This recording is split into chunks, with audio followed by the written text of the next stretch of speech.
Hello friends, SKD stitching. Friends எல்லோரும் எப்படி இருக்கீங்க? நல்லா இருக்கீங்களா? ஃப்ரெண்ட்ஸ், என்னோடய சேனலை இப்போ தான் ஃபஸ்ட் டைம் பார்க்குறீங்க அப்படின்னா மறக்காமல் சப்ஸ்கிரைப் பண்ணுங்கள். கூடவே பெல் பட்டன் வரும், அதையும் கிளிக் பண்ணுங்கள். தொடர்ந்து என்னோடய சேனலுக்கு சப்போர்ட் பண்ணுங்கள். இன்றைக்கி நான் வீடியோவில் உங்களோட ஷேர் பண்ண போகிறது இந்த ஒரு அழகான பட்டு கவுனை தான் எப்படி நம்ம தைக்க போகிறோம் அப்படிங்கிறதான் வீடியோவில் உங்களோட ஷேர் பண்ண போகிறேன். இன்றைக்கி இந்த மாடல் தான் ரொம்ப ட்ரெண்டிங்காக இருக்குது. இந்த மாடல் கண்டிப்பாக எல்லா பிள்ளைங்களுக்கும் ரொம்ப பிடிக்கும். சின்ன குட்டி பிள்ளைங்கள்லேருந்து பெரியவங்க வரைக்கும் இந்த மாடலை விரும்பி இப்போ தைச்சி யூஸ் பண்ணிகிட்ருக்காங்க. இதை எப்படி தைக்கலாம் அப்படிங்கிறத நான் வீடியோவில் உங்களோட ஷேர் பண்ண போகிறேன். ஃபஸ்ட்டு லைனிங் கிளாத்தை நம்ம கட் பண்ணி ரெடி பண்ணிக்கலாம். லைனிங் கிளாத் நான் 3 மீட்ரு வாங்கியிருந்தேன். 3 மீட்டரில் இப்போ மேல் பகுதியில், அதாவது நம்மளுக்கு இடுப்புக்கு கீழே 2 மீட்டரும், இடுப்புக்கு மேலே வர டாப்புக்கு 1 மீட்டரும் போதுமானது. இப்போ நான் இதை அளவு எடுத்து படம் வரைஞ்சி நான் வச்சுருக்கேன். இதை நம்ம அப்படியே கட் பண்ணிக்கலாம். ஏன்னா ஃபஸ்ட்டு எப்போயுமே லைனிங் கிளாத்தை நம்ம கட் பண்ணிட்டோம் அப்படிங்கிறப்ப அதுக்கு மேலே நம்ம துணியை வச்சு இந்த லைனிங் கிளாத்தில் கட் பண்ண அளவுக்கு நம்ம கட் பண்ணி எடுத்துக்கலாம். இப்போ இது முன்கழுத்து, பின்கழுத்து.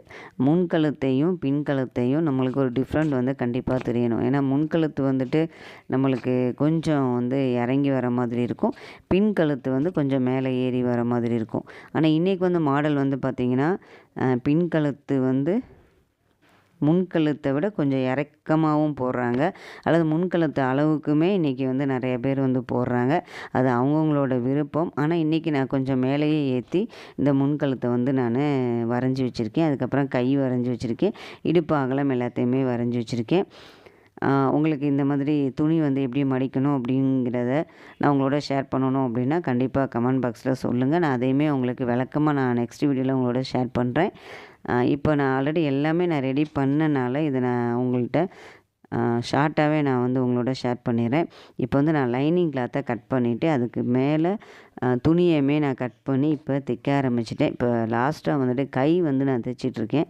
இந்த கையில் பார்த்திங்கன்னா நம்ம எப்போயுமே ஒரு துணியை நம்ம கட் பண்ணுறோம் அப்படின்னா நம்மளுக்கு நம்ம அளவை விட கொஞ்சம் எக்ஸ்ட்ரா நம்ம துணியை நம்ம விட்டுட்டு தான் நம்ம கட் பண்ணோம் அப்படின்னா அது ரொம்பவே நல்லது.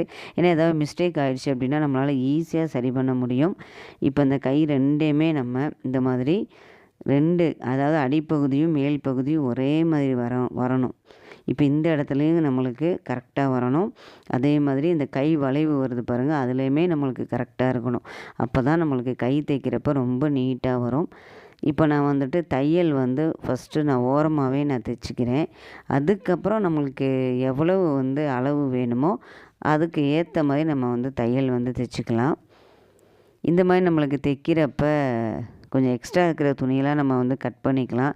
அது மட்டும் இல்லை, துணி நம்மளுக்கு கொஞ்சம் விலகாமலும் இருக்கும். நம்மளுக்கு இந்த டைப் நம்ம தைக்கிறப்ப கொஞ்சம் நம்மளுக்கு டைம் எடுக்க தான் செய்யும். ரொம்ப கொஞ்சம் பொறுமையாக தான் நம்ம தைக்கணும். இந்த மாதிரி நம்ம தைக்கிறப்போ ஓவர்லாக் மிஷின் இருந்துச்சு அப்படின்னா ஓவர்லாக் மிஷின்லேயே நம்ம ஒரு தையல் போட்டுட்டு அதுக்கப்புறம் இடுப்பு அகலத்துக்கு ஏற்ற மாதிரியும் நம்ம தையல் தைச்சிக்கலாம். இப்போ நான் என்கிட்ட இருக்கிற பெடல் மிஷின் தான். அதை வச்சு தான் நான் இது வரைக்கும் உங்கள்கிட்ட நான் வீடியோஸ்லாம் ஷேர் பண்ணியிருக்கேன். வாங்கணும், கண்டிப்பாக ஒரு பவர் மிஷின் வாங்கணும்னு நினச்சிருக்கேன். பார்ப்போம், கடவுளோட கிரேஸ் இருந்துச்சுன்னா கண்டிப்பாக வாங்குவோம். இப்போ நான் துணி எல்லாமே நான் திருப்பி காட்டுறேன் பாருங்களேன். இப்போ நான் லைனிங் கிளாத் வச்சு மேலே உள்ள பாகத்தை நான் தைச்சி முடிச்சிட்டேன். அதுக்கப்புறம் நம்ம கீழே உள்ள பாட்டத்தை நம்ம ஜாயின் பண்ணிடலாம். கீழே நான் டிசைன் மாதிரி வச்சுருப்பேன். அதுக்கப்புறம் மேல் பகுதி ப்ளெயினாக தான் இருக்கும். இது பார்க்குறதுக்கு ரொம்ப அழகாக இருந்தது. இப்போ நம்ம கீழ்பாட்டத்தை ஜாயின் பண்ணி அதோடு நம்ம தைக்க போகிறோம். ஆல்ரெடி நான் தனியாகவே நம்ம துணியவும் அதுக்கப்புறம் லைனிங் கிளாத்தையுமே நான் குட்டி குட்டியாக தைச்சிட்டு ரெடி பண்ணி வச்சுருக்கேன். இதை நம்ம அப்படியே மேல் பாட்டத்தோடு நம்ம ஜாயின் பண்ணி தைச்சிடலாம். இந்த மடிப்பு பட்டையாகவும் வச்சுக்கலாம் அல்லது குட்டி குட்டியாகவும் வச்சுக்கலாம். பொதுவாக நீங்கள் இந்த மாதிரி தைக்கிறப்ப சின்ன சின்ன மடிப்பு வச்சிங்கன்னு வச்சுக்கோங்களேன், அது நம்ம தைச்சி முடிக்கிறப்ப பார்க்குறதுக்கே அவ்வளோ அழகாக இருக்கும். அயர்ன் பண்ண மாதிரியே இருக்கும். அதுதான் இதில் ஒரு பெனிஃபிட்டே நம்மளுக்கு, குட்டி மடிப்பு வைக்கிறப்ப. பெருசாக மடிப்பு வைக்கணும் அப்படின்னா நம்ம உதாரணத்துக்கு 2 இன்ச்சு அளவு எடுத்தோம் அப்படின்னா அந்த 2 இன்ச்சு அகலத்திலே பெரிய மடிப்பு வந்து மடித்து நம்ம தைக்கணும். லைனிங் கிளாத்லேயும் சரி துணியிலையும் சரி தைச்சிட்டு அதுக்கப்புறம் நம்ம இந்த பாட்டில் நம்ம ஜாயின் பண்ணிக்கலாம். இப்போ நான் ஃபைனலாக இடுப்பு அகலத்துக்கு ஏற்ற மாதிரி துணியை வந்துட்டு நான் இந்த மாதிரி ட்ராயிங் பண்ணிவிட்டு இதுக்கு மேலேயே நான் ஸ்டிச் பண்ண போகிறேன். அதே மாதிரி இந்த சைடுமே லெஃப்ட்டு ரைட்டு 2 சைடுமே நான் தைச்சி முடிச்சுட்டு அதுக்கப்புறம் இந்த டாப்போட கீழ்ப்பகுதியுமே நம்ம தைச்சி எடுத்துக்கலாம். ஃபஸ்ட்டு வந்து உள் பகுதியை நம்ம தைச்சி எடுத்துகிட்டு அதுக்கப்புறம் மேலே லைனிங் கிளாத்தை நம்ம ஸ்ட்ரெயிட்டாக தைச்சிடலாம்.